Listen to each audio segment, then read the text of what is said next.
Welcome back. ఇవాల్టి మన ఛానల్లో వీడియో ఏంటంటే ఒకేసారి ఒక 4 బ్లౌజెస్ని కట్ చేయడం ఎలా, అన్నీ 2x2 బ్లౌజెసే అండి. వాటిని ఒకేసారి అంటే ఒకే మెజర్మెంట్ ఉండే బ్లౌజ్ వచ్చినప్పుడు ఎలా ఈజీ ప్రాసెస్లో కట్ చేయాలనేసి చూసేయండి.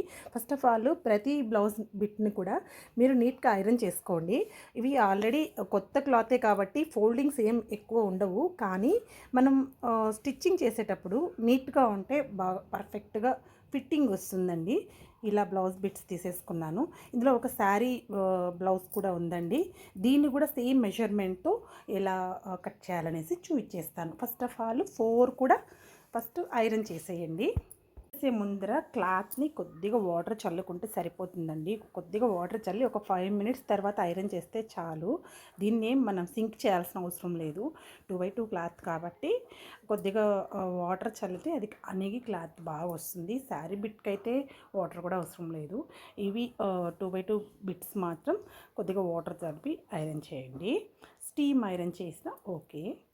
అన్నీ ఇలా నీట్గా ఐరన్ చేసేసుకున్న తర్వాత నేను క్యాన్వాస్ పేపర్ తీసుకున్నానండి. ఆల్రెడీ నేను బ్లౌజ్ కటింగ్ చేసి పెట్టుకున్నాను. క్యాన్వాస్ పెట్టేసి దాని సైజ్కి ఇలా ఫ్రంట్ బ్యాక్ రాసి పెట్టేసుకుంటే మీరు ఒక్కసారి ఇది చాలా వాటికి యూస్ చేసుకోవచ్చు. ఇది క్యాన్వాస్ కూడా కొద్దిగా లైట్గా ఐరన్ చేసుకోవాలండి, లేదంటే మళ్ళీ ఫోల్డింగ్స్ వచ్చేస్తాయి. ఇప్పుడు చూపిస్తాను ప్రొసీజరు. కోసం 4 ఫోల్డ్స్ తీసుకోవాలండి. ఇక హ్యాండ్ కటింగ్ ఉంటుంది కదా, ఒక బ్లౌజ్ చూపిస్తున్నాను. దీని మీద ఇలాగే ఎన్ని బ్లౌజెస్ అయినా మనం పెట్టచ్చు. మన కత్తెర సపోర్ట్ చేసేంతవరకు పెట్టచ్చు. ఒక 10 బ్లౌజెస్ అయినా సరే. ఇలా క్యాన్వాస్ పేపర్ ఇలా పెట్టుకొని, అంటే ఇక్కడ మనం మార్కింగ్ అంతా కరెక్ట్గా పిన్స్తో సెక్యూర్ చేసుకోవాలండి. యాజ్ ఇట్ ఈస్ దీని మీద డ్రా చేసేయడమే. చూపిస్తాను చూడండి. కూడా ఇలా 4 ఫోల్డ్స్ తీసుకొని ఫస్ట్ హ్యాండ్స్ కట్ చేసుకోవాలండి. ఇలా ఫోల్డింగ్స్ వేసిన తర్వాత పిన్స్ పెట్టాలి. ఈ సైడు ఈ సైడు 2 సైడ్స్ ప్రతి బ్లౌజ్కి ఇలా పిన్స్ పెట్టి సెక్యూర్ చేయాలి. మొత్తం పిన్స్ పెట్టేశాను. ఎంత ఎక్కువైతే అంత వీలైనన్ని ఎక్కువ పెట్టుకోవాలి పిన్స్. చూడండి 4 బ్లౌజెస్ ఉన్నాయి.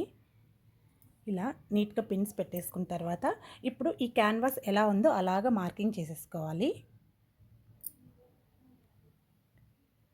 ఎగ్జాక్ట్గా దీనిలాగానే మనం మార్కింగ్ చేసేసుకోవాలి.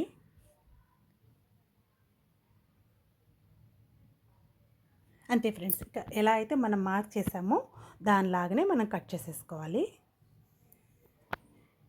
అంతే, అప్పటికి హ్యాండ్స్ కటింగ్ ఈజీగా అయిపోతుంది. ఫోల్డింగ్స్ అన్నీ ఇలా క్లోజింగ్ వైపే ఉన్నాయో లేదో ఒకసారి చెక్ చేసుకొని కట్ చేయండి. చేసేస్తున్నాను. ఒక చేత్తోనే వీడియో తీస్తున్నాను, అందుకని వీడియో కట్ చేసిన తర్వాత యాడ్ చేస్తాను. 4 బ్లౌజెస్ ఒకేసారి కట్ చేసేసాను. హ్యాండ్ కటింగ్ అయిపోయింది. ఇదే మెథడ్లో ఇక మీరు ఫ్రంట్ అండ్ బ్యాక్ కట్ చేసుకుంటే సరిపోతుంది. ఇదే మెథడ్లో ఎన్ని బ్లౌజ్ అయినా ఒకేసారి మీరు కట్ చేసుకోవచ్చు. Thank you for watching.